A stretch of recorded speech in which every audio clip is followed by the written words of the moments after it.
So thank you again for joining us today. And with that, we're going to roll into the second slide of our presentation. And so this is an invitation to self-identify. As most of you probably are part of Extension Services, you know that we receive a lot of different funding sources. And to ensure that we are meeting all those requirements and able to offer our programming to everyone, we do have to do this quick poll, and we appreciate if you can participate really quickly. We're going to go ahead and launch this. It'll just take just 6 questions. And again, this is just to ensure that we're recording all the information that we need to then share with all of our funders and our stakeholders. So while you're doing that, we're going to flip on over to the next slide. Please continue to complete that poll. And with that, while you're doing that, we're going to let our first speaker get started. Thank you, Ashley, and thanks everyone for being here. I know it's a busy time of the year, and I'm excited to see everyone and engage with the Master Gardeners and on this topic. So a little bit about my background. I'm Colby Silvert. I am an assistant professor of agricultural and extension education at the University of Maryland, based here in College Park. Before that, I was at Florida for about 5 years, and just a little bit, and then we'll get into what you really came here to learn about. But my background in evaluation is both supporting extension and looking at research on evaluation, as well as teaching at the undergraduate and graduate levels. So I've done a lot on training materials and how do we train our extension professionals in evaluation. And then how do we look at some more innovative ways to both do the evaluation, but capture those results, use them, and visualize them. So if you're ever interested in some of my work, there's a fair amount in the Journal of Extension, but my email's here, and feel free to reach out. So with that, I will go to the learning objectives. So I like to start with some objectives, and these are more for the portion of the today that I'm doing, and then the others are going to have some really great content and may have their own ideas for objectives. But I hope by the end of the session, you'll be able to identify some practical ways to incorporate evaluation and program planning into your work, that you can start to determine where and how you can measure your work. That's just the starting point, but you'll start to visualize, I hope, some ways that your work can be measured and you can capture things that you're already doing. And then the third one is to apply creative ways to share your evaluation findings, to start thinking of different ways and different platforms to get those findings and results out there. So first, why do we evaluate? The obvious first reason is, well, why do we evaluate? Sorry, we jumped around there. Is for reporting and promotion. So it's important that we capture this for the requirements of our job, to then get promotions. It can be really important to show not only I accomplished this, but for how many people and in what way, by what percentage, or how much did that increase.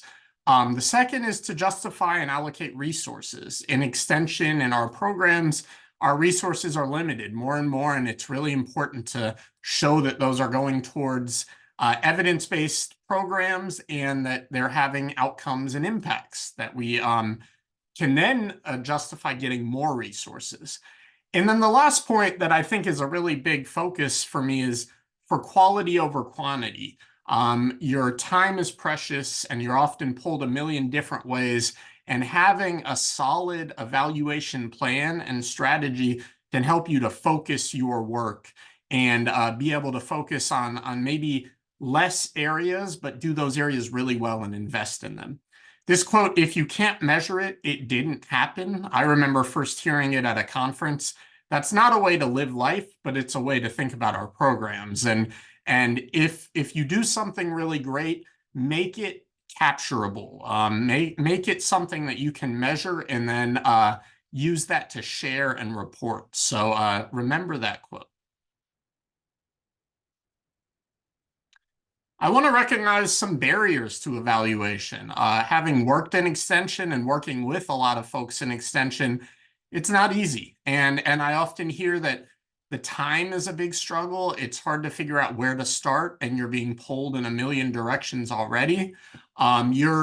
I talked to someone the other day who said, I already hear about people's needs. They come up to me after my activities. I talk to them all the time, and I know that my program is addressing those needs. So why would I need to evaluate? And then this third one is lack of technical expertise and support. There are tremendous experts that have knowledge in areas like horticulture, even community engagement, adult learning. But evaluation and program planning are sort of a different area of expertise, and there's a learning curve there, and that can be a little tough to get over. So some of these barriers, hopefully today, can help you to start to get over these and at least start in some practical ways to evaluate. Okay, practical ways to start. Before we get into some of the real examples, I wanted to just visualize this and help you to look at your program and how evaluation can fit into that. So let's pretend this gray box in the middle is your program and all of the hard work and time you're putting into different activities. So asking this question, what defines what your programming looks like? Is that a bunch of calls, a million calls every week, and people asking you to do this, and your schedule's sort of all over the place? Or is that something that you define? Did you define your program based on really thinking things out, looking at evidence, looking at where needs are? But this is an important question, thinking about what defines your program. And evaluation and program planning together can be a good way to start to improve this. So this diagram, now we have our program here in the middle, but we look at what goes into that program. So resources, funding, people time, equipment, but also your time. I really think emphasizing that in your evaluation plan, your time is really critical. Your target audience, you should have identified who you're working with. That could be in your job description, that could be through your work, looking at which target audience your program should be supporting. What are the gaps and issues for that audience? So thinking about what your program is trying to do to address those gaps and issues and how were those identified. We don't have time to go into that today, but things like a needs assessment, things like looking at data from other extension people or organizations or policies can help you to identify these gaps and issues. And then equally important is strengths and assets. So you don't want to duplicate what someone's already doing, but you can build on what's already in the communities or what's being done and figure out how to make your program stronger. So your program is there. All of this is going into it to determine your program. And then you want improvements to come out of that. You want in between that starting point and that end point, something to improve.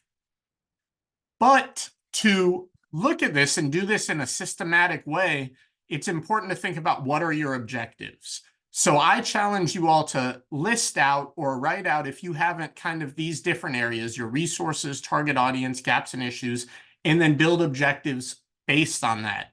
And then those objectives should inform your program here. But then how are you going to measure and take credit for what's happening in your program? You want people to understand that the changes, those improvements down at the end, are due to your work. So it's really important that you look at ways to measure that. And here's an example of how. So down here at the bottom, we have developing SMART objectives. And I'm going to come back to this, but come up with objectives that are really specific and talk about who is your audience, what are you trying to accomplish with them, in what time frame, and how are you going to measure that? So developing those objectives before is really important. Then having some sort of pre-activity data collection. So figuring out where people are before your programs. Maybe that's a year before multiple programs. Maybe that's before a 1-hour session. And then having a post-activity data collection. So looking at where people went. Now, a lot of people are probably thinking that's a lot of work to get 2 different surveys or 2 different data collection activities. Sometimes you can combine those, and that's what you call retrospective, where you ask people to reflect back on what they learned or where they were before, and you do that in one data collection session, I'll point out. And instead of just thinking broad improvements and figuring out what those are after, I challenge you to start to list your target outcomes in that bubble down at the end there. So what are you trying to accomplish and how can that be measured? So this is an evaluation model, taking what I just talked about and putting this together. And you can look at this from Donaldson, and it talks about this identifying issues. What are ways to do that? Listening to stakeholders, setting your priorities, and looking at these things. I bet a lot of you are already doing this. You have great connections, you have good relationships with your audiences, and you're starting to do this. Now, when we get into plan is where I think sometimes we're falling a little short in setting specific objectives and planning your evidence-based activities and setting out a plan. Delivering our programs, I can ensure extension folks and master gardeners are doing an excellent job there. But then when we come to evaluate, are we really collecting the results of those programs, and are we making sure that we're capturing that? So that bubble in the bottom left, I think, is where we can improve too. So I mentioned SMART objectives, and if you're just coming into evaluation, I think this is a good place to start and start thinking about are your objectives specific, measurable, achievable, relevant, and time-bound? So writing out objectives for your program that look at the specifics, that show how that will be measured, that are realistic, and that fit with the broader Master Gardener program and your local program's needs, and show an amount of time. And my last slide is just to give you an example of that. Here's an example that looks at pollinator gardening and the impacts. So from 2023 to 2026, 500 participants in the pollinator gardening classes. So we have the amount of time, we have the participants, and that they're in these classes will increase their knowledge on design and maintenance to conserve pollinators. And it says what they'll do, and then by at least 10%. And how will this be measured? This will be measured by pre and post knowledge tests. So think about what you're doing and your plans for your programs, and write out objectives like this, and this can help you to start setting up your evaluation plan. So with that, I will pass this on.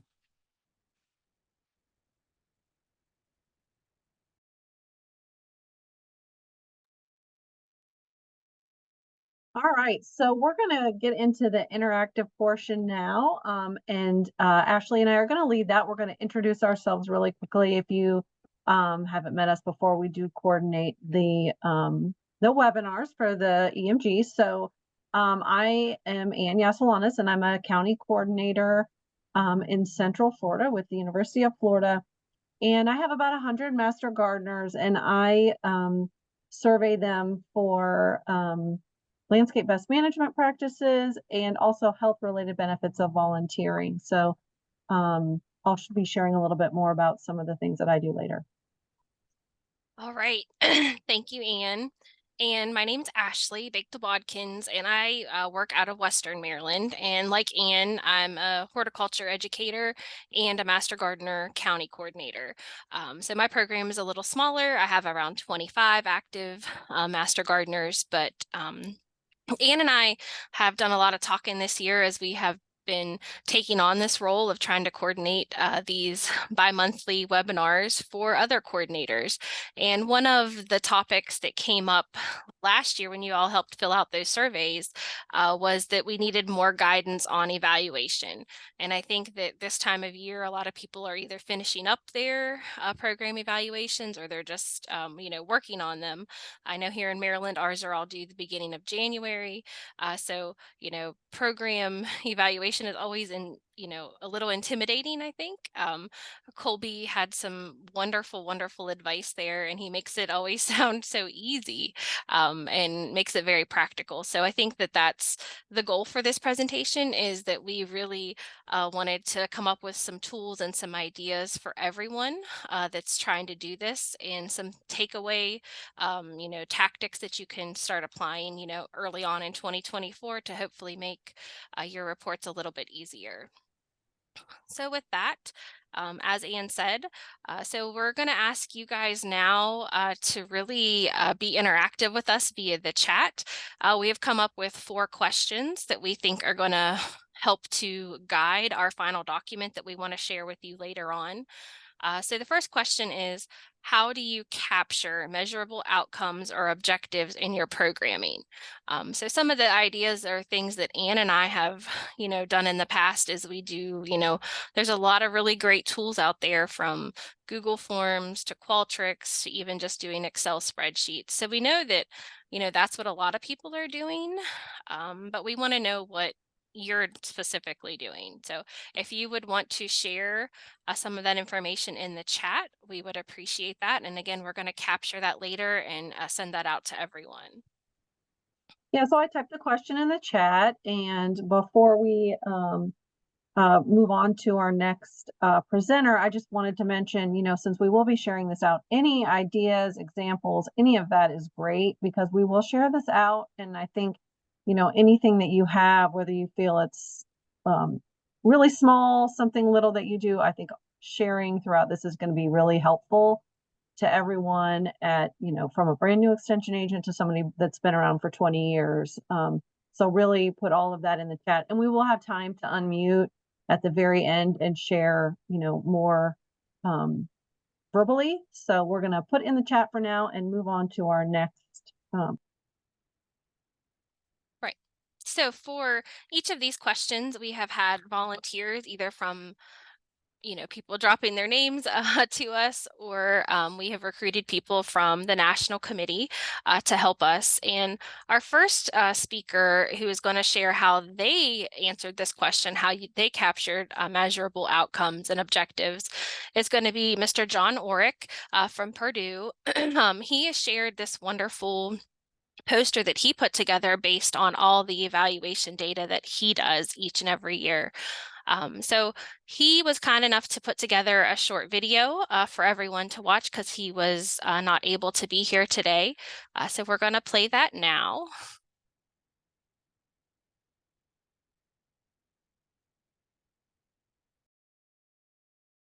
Well, hello, my name is John Orick, and I am the state coordinator for the Purdue Extension Master Gardener program, and I'm glad to share with you just a little bit about what we do to measure impact of the program here at Purdue, and some of the evaluation tools we use and the ways that we gather information. I really appreciate the invitation today and hope this recording is helpful for you. So here are some of the ways we gather information for the Purdue Extension Master Gardener program. We first use EMG Manager. That's our online volunteer management system. This is where volunteers report their hours, both educational hours for continuing education and volunteer activities for approval by their coordinators. This is where I gather the number of volunteers, the number of hours, for volunteering and continuing education, and the number of educational contacts made by the volunteers. So that's a good source of the information that I use. I also use an annual volunteer survey, and that I'm going to mention actually later on. It says mentioned before, but later on, where I send this survey to existing Master Gardener volunteers to measure medium and long-term impacts. I also send some Qualtrics survey to coordinators to gather the pounds of produce donated through educational demo gardens, interns trained, and some other information that I use in some of my impact reporting.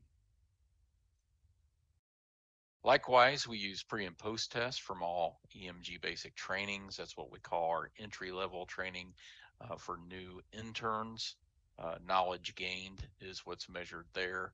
We have a post-program survey for those trainings that measures satisfaction with the training, knowledge gained, intent to change gardening practices, and their plan to volunteer in the program. Again, these are both administered at the conclusion or at the very beginning with the pretest for all EMG basic trainings, both county led by the coordinator or hosted as a host site for our statewide virtual basic training each year. So the evaluations here for the basic training, as I said before, both county-led and statewide virtual, include the pre and post test to measure knowledge gained by participants administered by the county coordinators, a post-program survey to measure knowledge gained, satisfaction with the training, intent to change gardening practices, and plan to volunteer. The results are tabulated by the state office, but shared with coordinators. So the coordinators send those pre and post test to our state office and along with the post program surveys. But the statewide virtual training that we host each year in the spring, those are all done virtually, or should say, electronically by Qualtrics. So we gather and manage that information at the state office. Coordinators can write their own impact statements for the trainings they host or their programs locally, but I would write a statewide impact statement for the statewide virtual basic training and also for the program as a whole, and I'll say more about that in a few minutes. So here is some of what we measure as far as medium and long-term impacts with that volunteer survey that goes to all volunteers each year. We usually send this out about the first of the year after we're measuring. So for measuring 2023 data, I'm going to send that in January to the volunteers of 2024. So January 2024, I'll send the new survey out. And one of the questions on that survey is, did they change their gardening practices? I shortened the question down here for this presentation. If so, which of these? And we give them some options. We also say, if not, which do you plan or intend to change in the future? So we have two questions related to this. And here are some of the choices that you can see. Use environmentally sound pesticide practices, fertilizer practices, etc. Pollinator, use of pollinator plants and practices to protect pollinators, improve wildlife, stormwater runoff practices, rainscaping related, reduced yard waste, choose the right plant for right place, and remove or replaced invasive species. And we give them another category, which I'll share some of the responses. Again, we also ask another question. So we further dig into this by adopting these gardening practices learned through the program. Which of the following did you experience? So we want to know, was there an effect on their livelihood? Increased fruit or vegetable yields, increased efficiency of gardening practices? Did they save money by choosing the right place, right plant for the right place? Did they save money through effective use of or purchase of pesticides and fertilizers? And of course, they didn't experience any of these, and so we give them some options here. We also asked them the year they completed the training, the year they became a certified master gardener, their county of involvement, and their volunteer level.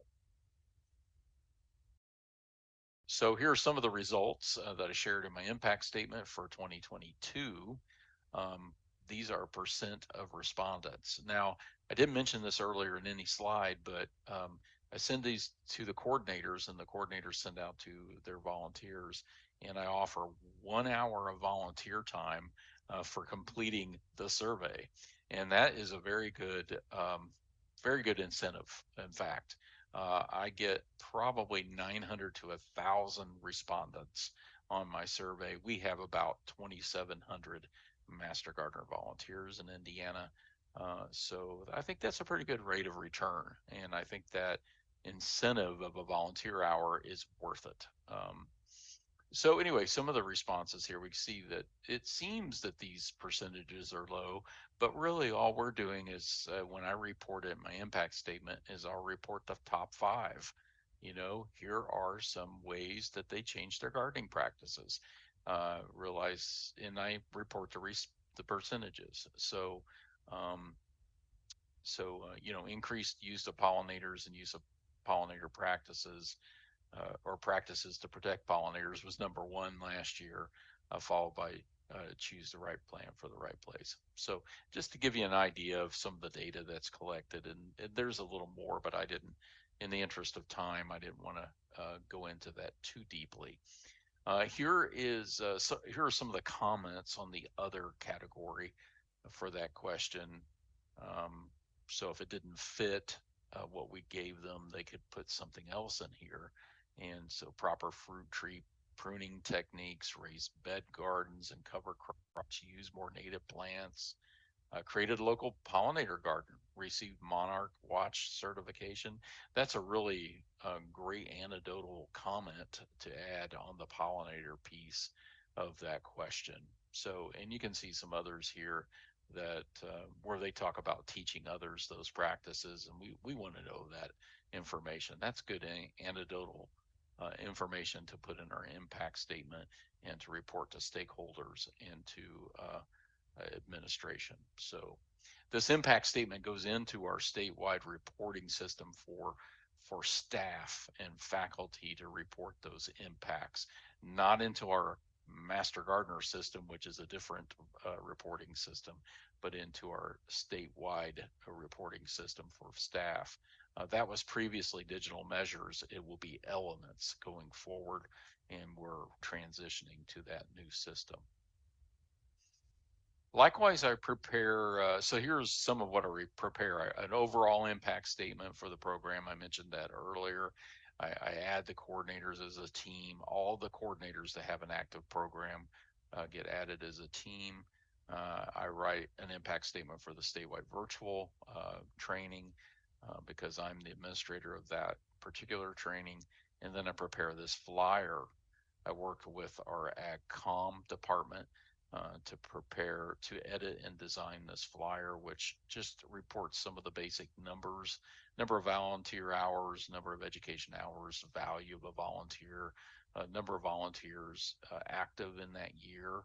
And I do this each year, usually in about March of the following year. So March of 2024, I'll actually prepare the one for 23. And I think I've added this as the resources that you'll get for this presentation. And so highlight some general impact numbers. And then on the back side, this is 2 pages. There is actually a story, a success story from one of the Master Gardener groups that's shared with me in that coordinator Qualtrics survey. I have a question and ask them to share an impact story.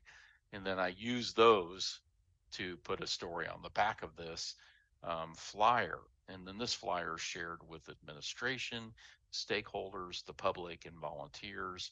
And I provide also a blank template for coordinators to write their own impact flyer for their county program.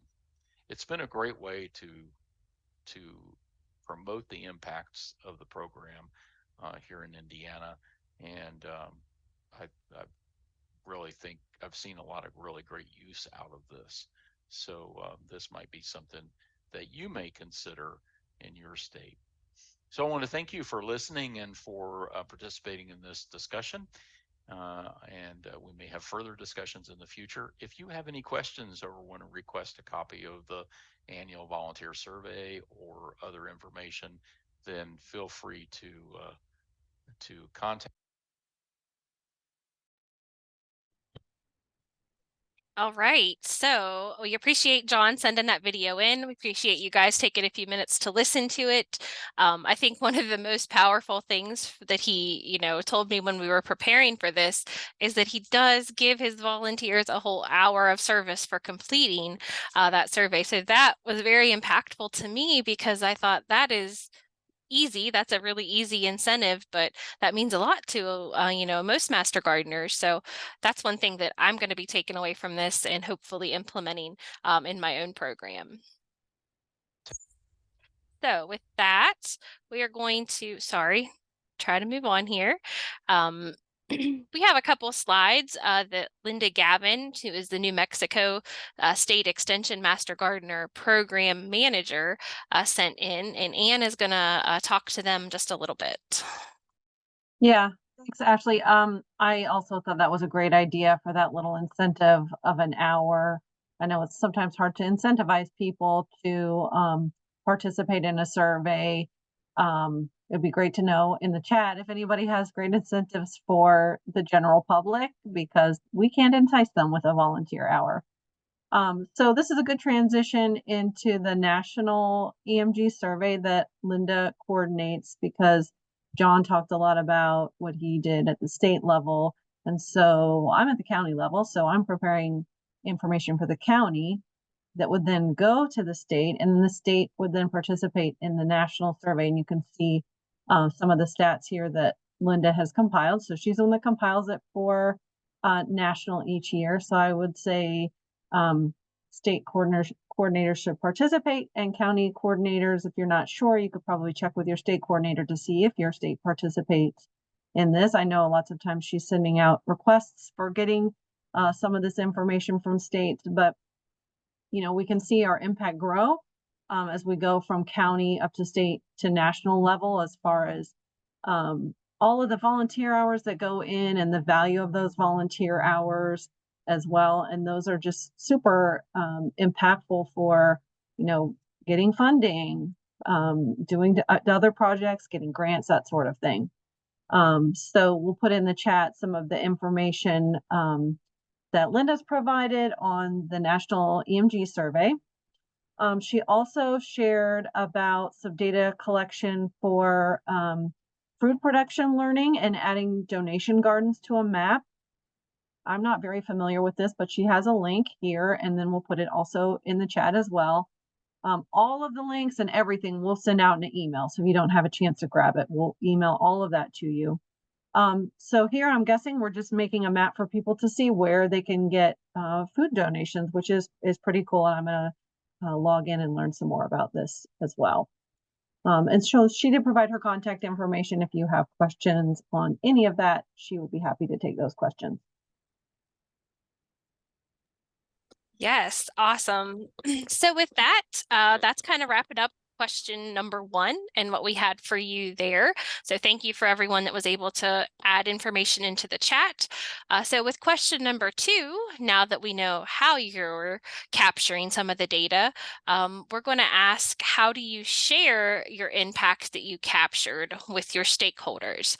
So I know Ann and I, we've talked a little bit about, we've done, PowerPoints to share with our stakeholders. We've done newsletters, maybe monthly or yearly, different types of, newsletter sources. So we put some of those ideas of, what people are using for newsletters. And we also are going to transition now to the answer to this question. So we have Erin Kinley here with us, and we're going to mute so she can introduce herself, and she's going to tell you a little bit about what she does. Hello, everyone. Good afternoon. I'm Erin Kinley. I am the state coordinator for the Penn State Extension Master Gardener program. So I'm going to talk about how we share our data with our stakeholders. But first, I want to just mention how we collect data. I know the first question really addressed that, but just to give you some context before I share my next couple of slides. So, and hopefully some of these are familiar to you, but we have our volunteer portal. We use a system that is based on Hands-on Connect, which is plugs into Extension's existing Salesforce system. And that's where we collect our volunteer hours. We also use that to collect garden hotline data. So when volunteers log their hours, they can log the category of question that they helped address during their volunteer time. So that's how we collect that data. We ask county coordinators to fill out a county highlight every year. So like in John's presentation about collecting data, he talked about an impact story. It's probably another word that we would use. We call it the county highlight, which is text and a photo. We also have county coordinators fill out a program survey for numbers that aren't captured by Connect. So, Connect is really, our volunteer portal is really capturing total number of hours and that kind of thing, but it's not capturing total number of, speakers bureau presentations or other thing, how many fairs and outreach events did we participate in? So our county coordinators supply that data. We also, what John talked about, basic training evaluations, and then other important things too. I know a lot of the previous part of this focused on collecting impact data from volunteers, but knowing that our mission as Master Gardener, as Extension Master Gardeners, is for our volunteers to educate the public. It's really important for us to be collecting data on how the impact that we're having on the public. So that's where our garden hotline survey comes in. We do a lot of our garden hotline via email. And so we make sure that the link to that survey is embedded into the signature of our garden hotline email addresses. For any of our Penn State coordinators joining today, you might be interested to know, I've been working with we have an evaluation specialist within Penn State Extension that works with us.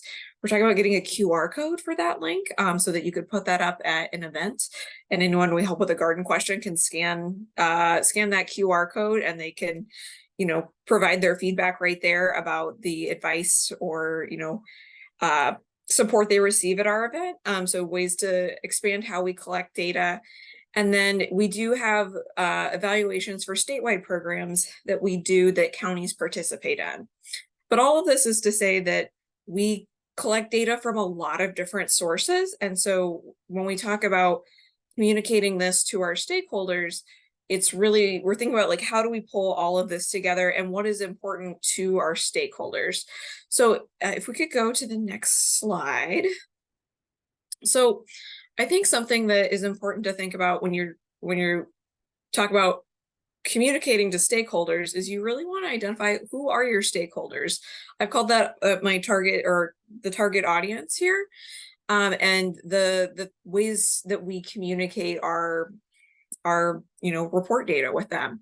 And I say other than NIFA, hopefully most folks are probably familiar, but just in case you're not, as statewide programs, we have to report our impact data up to the National Institute of Food and Agriculture. So you might hear this called the federal report every year, depending on what institution you're in. So this data all gets distilled and goes to the federal government, but they're obviously not our only stakeholder. Here at Penn State, we get a lot of support from our county commissioners. And so they are probably one of our #1 stakeholders because they provide such a bulk of our funding for the Master Gardener program. So when we talk about outputs, and particularly county commissioners, but also, coordinators, county coordinators, you are a target, you're a stakeholder as well. You coach your volunteers and, empower them to do the things in the community. And it's important for you to be able to see what impact we have. Program partners, so that they, if you're courting a new partner, for lack of a better term, helping them see all the cool things that you do in the community. And then, extension and university leadership. We do a lot of cool stuff. And, we want to make sure that, our funders within extension know what we do. And I don't know how many groups here have ever faced the perception of being a garden club, but we want to make sure that we're sharing data that shows that, no, we are really providing top tier horticulture, research-based horticultural information to the public. So for that, those target audiences are a big thing. I sometimes refer to it as a magazine, for lack of a better term. So every year we distill from all those data sources I presented on the first slide. We actually work with creative services within our College of Agriculture and put together the annual report magazine. But essentially what it is, there's a hard copy version that we get printed every year, and it has like statewide data. Trying to show there's an online version that is a better, that's helpful. It has statewide data at the beginning. That's everything that's aggregated. But also, again, it's really important for us to represent the individuality of our counties, right?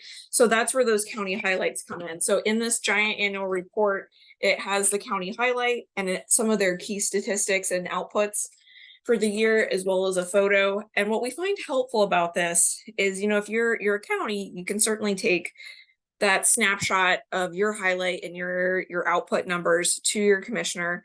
But we noticed that it's really helpful for county coordinators or, program partners, or just for comparison, to see what's going on elsewhere in the state. So, you might be doing some really cool stuff in your program. Here in Pennsylvania, we have 67 counties, and probably, trying to think, because some of our counties are combined, definitely over 50 county programs. And it's really hard to keep up with all of those different things. So it's a great example for both coordinators and commissioners to be like, okay, we're doing stuff really cool here, but what's this program like that's happening over in Wayne County or Allegheny County, to see what else is going on in the state. And so it's a way for us to communicate with each other.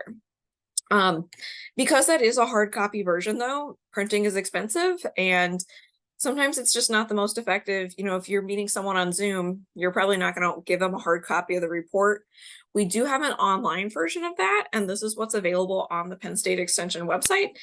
So thank you to Colby who dropped the link to all of the online versions of our past reports into the chat there. And really it is fully just an online translation of what is in that hard copy report. So this is what we can share out with again, it goes on our website, the general public can see it.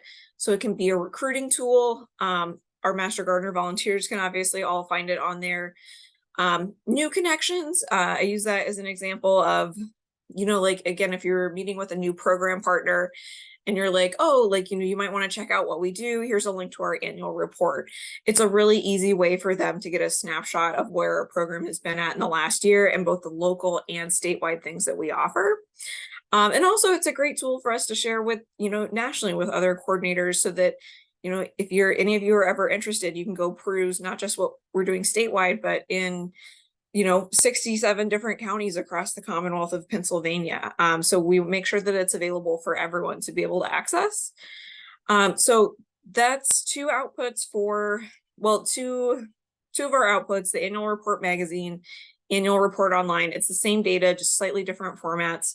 But those do have different target audiences, and that's important to think about. The last piece that I think is becoming increasingly important is how we share that impact with volunteers. So, you know, if you do an e-blast, and I'm sure it sounds like really low-hanging fruit, but I've really enjoyed including some of these statistics to our volunteer base. You know, we have about 4,000 volunteers across the state, and just putting in things like, you know, in the end of year hours reminder of like, hey, everyone, we did this many hours last year. We're at this many hours for this year.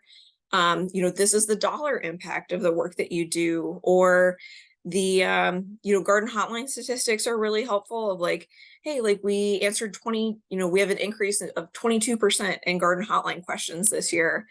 And volunteers have enjoyed that a lot more than I thought they would actually, because who wants another email, right? But I've gotten really good feedback directly from some of our volunteers where, especially after adding this data into their regular email communications, I actually had a volunteer straight up tell me, you know, he's like, I was really behind on entering my hours, and then I read your email about the dollar impact, and he's like, I didn't realize that there was an actual value that went with those hours. And after I read that, I went and caught up on all of my hours for the year. And maybe that was just one person out of 4,000, but I'm going to latch onto that for the rest of my life. And with my one piece of anecdotal evidence, or just, you know, thinking about how we empower folks. You know, I had someone else say that, you know, those emails that you send out remind me that I'm a real human part of something larger, which was really touching and just, you know, helps them see the impact they're having in their community. Because again, I know we focus a lot on the impact we have on our volunteers, which is really important, but our volunteers are often volunteering to make an impact in their local communities, and helping them see that is a really big motivator for them. And so that's where I really see them as like, it's an important output, right? Is how we share that impact, even in the stuff that we do day to day. It doesn't have to be like a giant, this is a big lift, like the annual report magazine. This is a really intense undertaking. But at the same time, you can also share really amazing stuff just by, you know, slipping some stuff into your regular emails. And then last, just, you know, a couple things. I mentioned this already, just what's in that annual report, and you're welcome to dig around on this online. You know, we have the state program highlights, collective statewide data. But again, a big piece of that is highlighting individual county programs. So it really is just making sure that we're showing that collective impact to make it relevant to a lot of different audiences, but then also making sure that individual county programs, that you still see the really amazing things happening in local communities. So I really like to support the idea of doing something, you know, if you're going to spend a ton of time on a giant report, you know, make it serve as many different things as possible. And you know, if you take the time to do it well, it really pays off. Again, we've had significant increases in in county funding in the last 3 to 5 years, which was really impressive. And I know a lot of that is the way that we've been communicating our impact. So it takes a lot of time. It's certainly not one of the easy methods, but it is something that pays off long-term the more you put into it. Awesome. Thank you so much, Erin. That was amazing.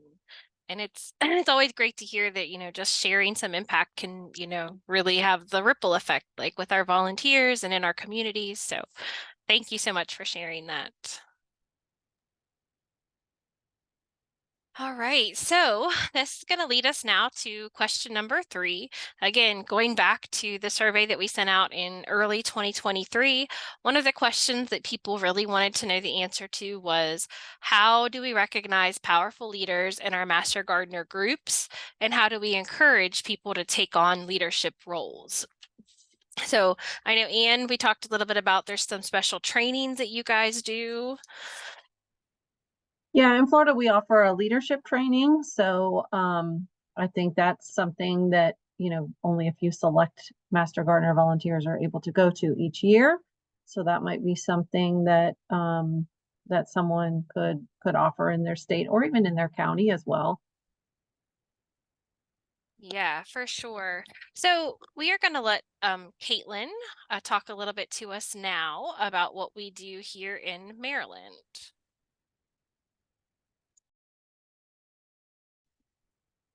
Hi, everyone. I'm Caitlin. I'm the program management specialist at our state office. And for the last few years, we've been doing this volunteer of the season recognition. This came out of a discussion that the national committee was having, specifically about how to recognize volunteers during National Volunteer Week.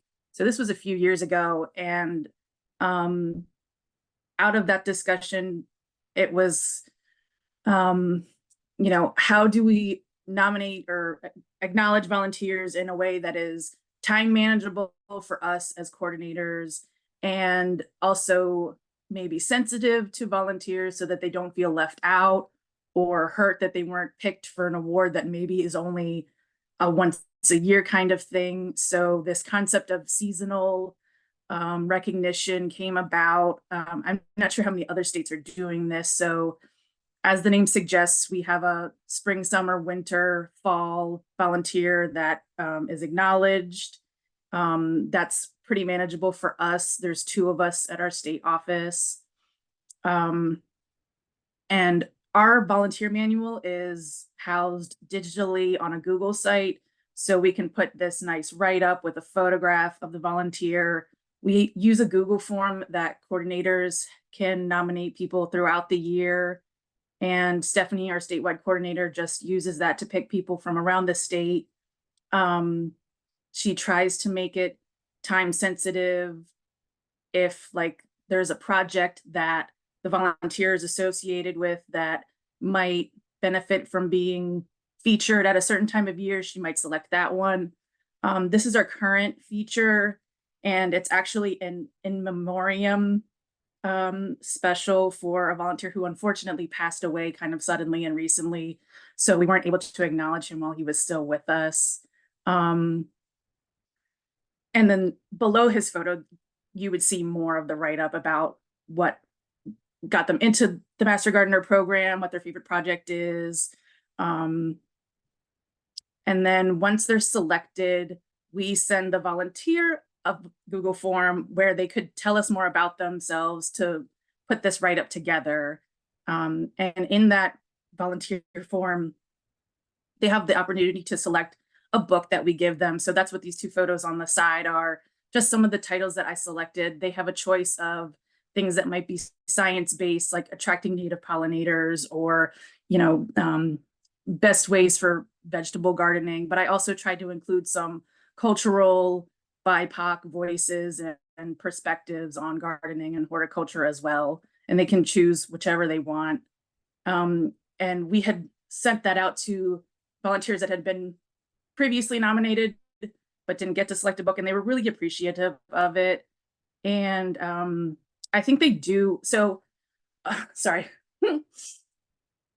Once a new person is nominated and written up about, we send a news blast through our statewide email, saying, hey, this is so-and-so volunteer of the season.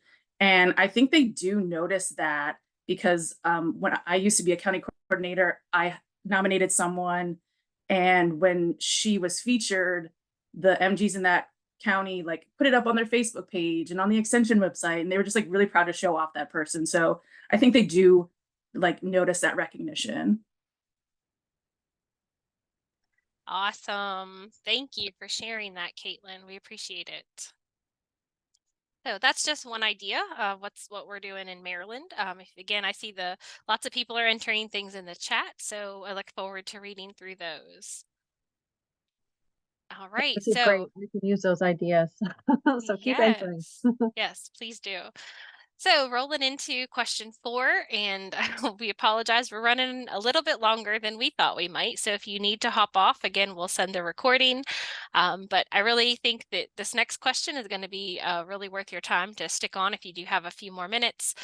So it's, how have you successfully increased your diversity in your program? And we're going to have Vanessa share some information with us about this. Hi, everyone. I'm Vanessa Venturini, state program leader here in Rhode Island, where we don't have counties, although we do have volunteer leaders in our small state. So I'm sharing some techniques that worked really well, kind of embedded in our partnership model for increasing diversity within the Master Gardener program here in the state. And then the ways that we've shared out those impacts and the ways that we've increased diversity. And I kind of just wrote it out in stepwise to make it really practical, because a lot of times when we talk about increasing diversity, it can be really esoteric, and it's like, well, where's the practical? So I wanted to bring it there. And so these 2 techniques that have worked well for us are this concept of peer educators, which is happily borrowed from our colleagues over in FNEP, a nutrition education program as part of Extension, and financial awards, which is what we call our scholarships. And so here's kind of how it works for us in terms of peer educators. We develop a partnership with an organization that serves a audience that has been underserved by Extension in the past. Maybe that's an audience that works with folks with disabilities, folks who are from a racial or ethnic audience that's been underserved by us in the past, because really they have those relationships developed with the community members and are able to better reach them. Then we invite that organization to send someone through our Master Gardener training course, our core training course, with the idea that those folks will then return to their community and educate their community members. So being those community change makers, or maybe just sharing the information that they received from the core training. And that's really this concept of a peer educator. You might want to consider offering financial assistance, if you don't already, to individuals who have a lower income or are from those underrepresented racial or ethnic backgrounds, or those who are affiliated with a partner organization. And that's worked really well for us. I'm going to get into more detail on how we do that. And as a final step, I'll get into the ways that we've actually considered accompanying changes to our core training curriculum to support our various diversity, equity, and inclusion efforts. Okay, and I wanted to share one way that we've successfully worked using this peer educator financial award model is with our only federally recognized tribe in Rhode Island, the Narragansett Indian tribe. And you can see on the right, that's Dina Lynn Spears in the purple, and she is the director of natural resources and agriculture for the tribe. They have this incredible property, and they're trying to turn it into a food donation with many other goals, farm. And so she had she was already a Master Gardener, actually, so it was nice that we had that existing relationship with her. And then she had members of her staff that you can see on the top picture, the folks over on the right, go through the training course as peer educators. So those individuals receive financial assistance to take the course, and now they're kind of leading the project at the tribal farm, and then non-tribal Master Gardener members are assisting them. I will say this is one of our slow and steady partnerships, because we want to be really thoughtful about working with Indigenous audiences, given some past occurrences and the fact that we kind of represent the state, but I'll leave that there for another presentation. Here's this new partnership model that we've rolled out, and I am happy to share more information about this at a future time, or, this graphic if you'd like it, where, basically when we have an organization, typically they're reaching out to us, although we'd like to proactively reach out to organizations in the future when we can get there. And we kind of say, all right, let's set the expectations now. Here's what the Master Gardener program is able to provide, and here's what's kind of expected from you. So we're able to connect the partner organizations with Master Gardeners. And then here circled is this idea of horticultural education for your staff or your community volunteers to then go through and return as peer educators. And the other thing that's circled is that the partner organization really has that trusted relationship with community members. So it's not somebody from the university coming into a community and saying, hey, here's our top-down approach and here's our prescription for what will work for you, but it's someone from within that community, an organization that's already built that trust and that relationship, sharing good resources and information out. There's a lot more on this pieces here. And again, a peer educator, to get into more detail, it could be a staff member that's worked really well of an organization. It could be a volunteer within that organization, or a community member, so a client who's affected by that organization, whether it's like a food pantry or that kind of, this on the left, we see the Autism Project, which is an organization that we recently partnered with over the past year. And during our, forming our partnership, we send them a little co-design form and we say, hey, do you want to send anybody through the course? And it's taken a couple years. So I guess we started the partnership last year, and this year I believe they're sending 6 individuals through the course. So those are some staff members, but some of their clients, some of their, I think they call them members, individuals who have autism and are going to be taking the course as like a supportive cohort. So I wanted to mention that as well. Sometimes it's really nice for multiple peer educators to go through that course together and kind of support each other through that academic piece. Here's how our financial awards have worked. I feel like this is the year that I've gotten it down to a place where it's worked really well. I worked with our college's diversity coordinator on improving our process over this past year. Before, it was really subjective. We used to make people write a second essay to prove that they were kind of worthy of the financial award. And we also asked, what was their income and did it match up with our federal heating assistance program, that kind of thing. And now what we do is we've embedded these questions, 3 questions within the application that they take, that they fill out for the initial core training. We ask them, do you fall within a certain income bracket? Do you identify as one of these racial or ethnic groups? And then the third question is, are you from one of our partner organizations? So that idea of peer educators. And so then we have this rubric and we kind of score them. They get 3 points if they've self-selected as financial need, 2 for underrepresented, and 1 point for peer educator. And then we're able to kind of rank. And then we've even been able, for the very first time this year, to give out tiered financial awards. So some people, only had to pay $50. Some people had to pay $100, that kind of thing. So you can kind of play around with that. In terms of, you may be wondering, how can I offer financial awards? What we've done is to actually embed that cost within the course fee in some instances, but with this program, we do outside, income generation. And so kind of our plant sale fees are what pay for these individuals. And then anything that interest that we're spinning off of our endowment, all those donations that folks make. And in the future, you might want to consider making updates to your core training, because what I found is that the individuals going through the course are really those that have the most knowledge to share with their peers. And so our partners, our peer educators, are experts in working with underrepresented audiences. I'm not necessarily an expert. So I've invited those folks to come in, and maybe they've recorded videos on cultural competency. So that's the we're actually adding that to our course this year. The individuals below who are both Master Gardeners and have gone through the course and are also partners with our awesome Southside Community Land Trust, which is an urban gardening organization here in Providence. They're going to be recording and serving as instructors for both a pre-recorded lecture and a live webinar on cultural competency. But another thing that I've found that was super simple was just having a discussion in the course. Like, when have you been involved in a moment where you were doing community engagement? What worked and what didn't? Or were you a community that was being reached out to, and what were your experiences? And people have shared, and it's been really valuable. So I'm going more into the how here, but in terms of bringing this back to, yep, that's being added to the EMGV core training.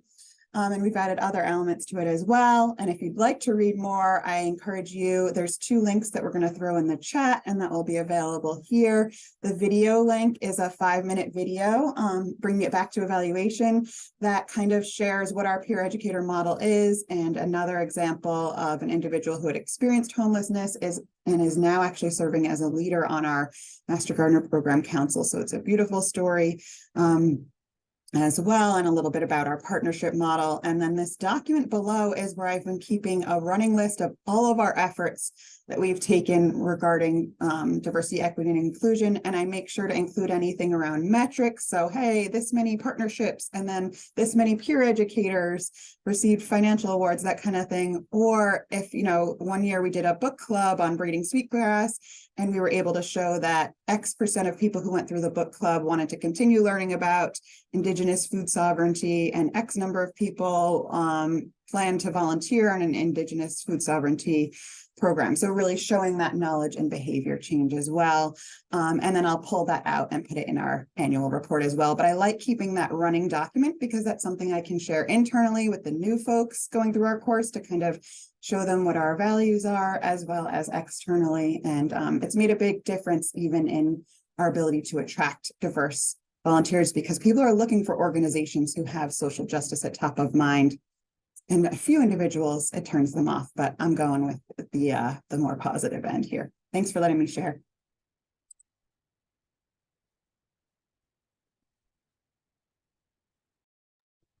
All right. Thank you, Vanessa. You always have so much information to share, and we really appreciate you being with us this year so many different times to speak. So thank you. Yeah, and I just wanted to share quickly, we're going to kind of go in and wrap up here in just a second. I just wanted to share a couple of things that I did in my county for using some of those evaluation findings beyond the impact statement. So on the right, you'll see an infographic that I worked with our communications department to create. And so it has a lot of data in it. So that's great for funding partners, commissioners, and that sort of thing. But then also the fun stuff to collect sometimes is the qualitative data. And so I've shared 2 social media graphics there that I've used some of the comments I get from volunteers on why they like being a Master Gardener volunteer. And so I've used that for recruiting for Master Gardener trainees. And I'm just going to wrap up with a few slides here.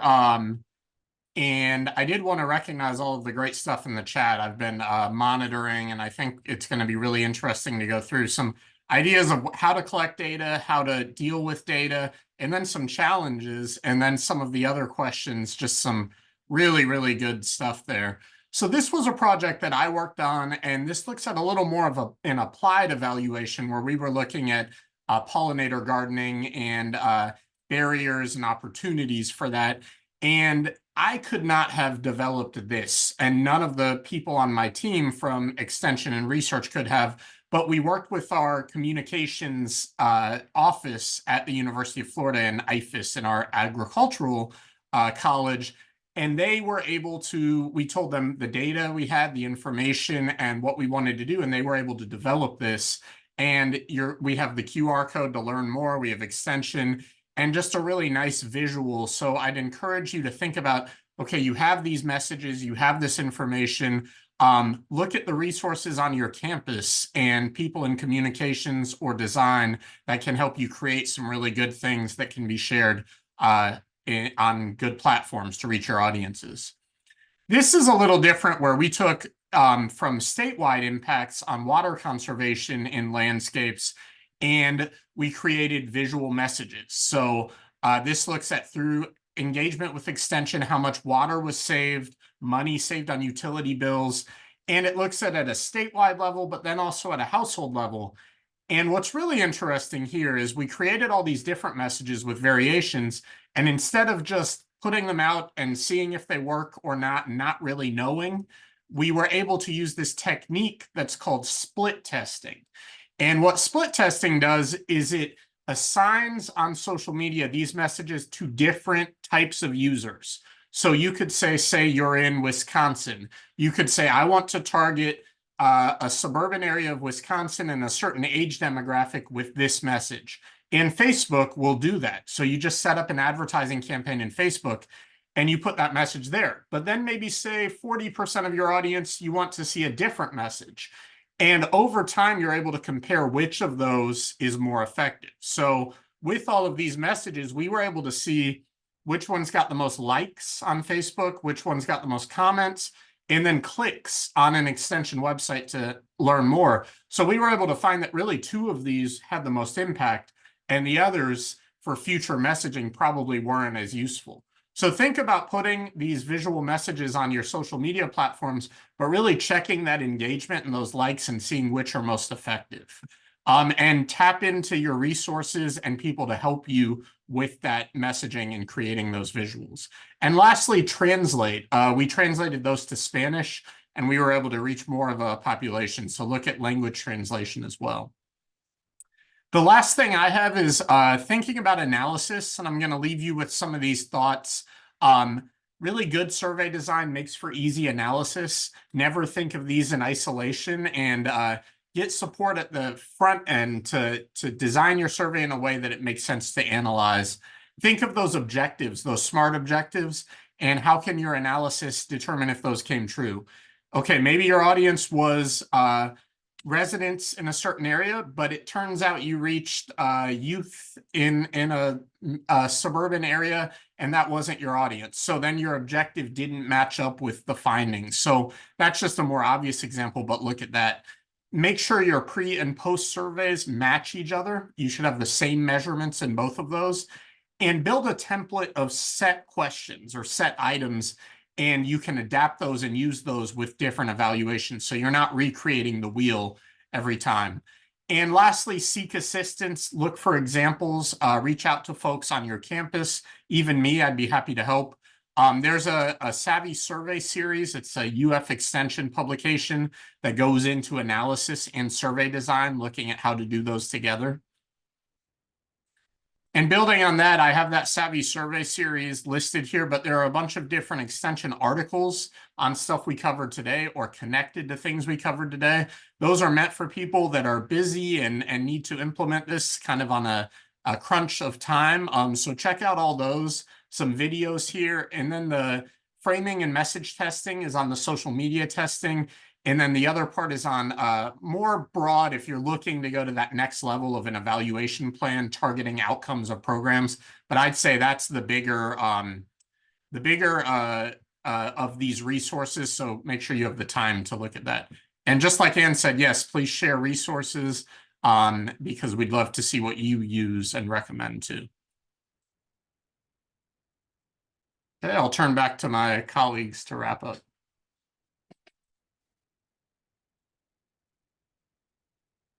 Okay, so we are now putting in the chat a link to the survey for the webinar today. You can also scan the QR code that's on the slide. We will also send it out in an email. So as I've said before, the recording, all the resources, the survey, everything will go out in an email. We'll send an email for the survey right after this, but everything else will be compiled and probably come to you mid-January. If you have any additional comments that you would like to add to our document, again, we're capturing everything from the chat and we're kind of arranging that in those question areas for you. So we'll get all of that to you. We did want to remind you that our 2024 dates are up on Zoom, and you can register for our 2024 webinars. If your interest was sparked on any of the topics you talked about today and you want someone to speak more in depth about any of those, let us know. If you have an idea for a speaker, let us know that as well. We do have our February speaker all set, and that is going to be coming to you via email as well. So the eBlast will have the information, the email, and then it'll also be on the EMG website. And I know we went over time today, but thank you guys so much for participating. Thank you so much to all of our presenters. I think this was really amazing and got so many ideas, and it's just always great to see everybody doing so many different things and sharing everything, which is awesome. Yes, I echo that. So thank you all so much, and have a great rest of your day and happy holidays.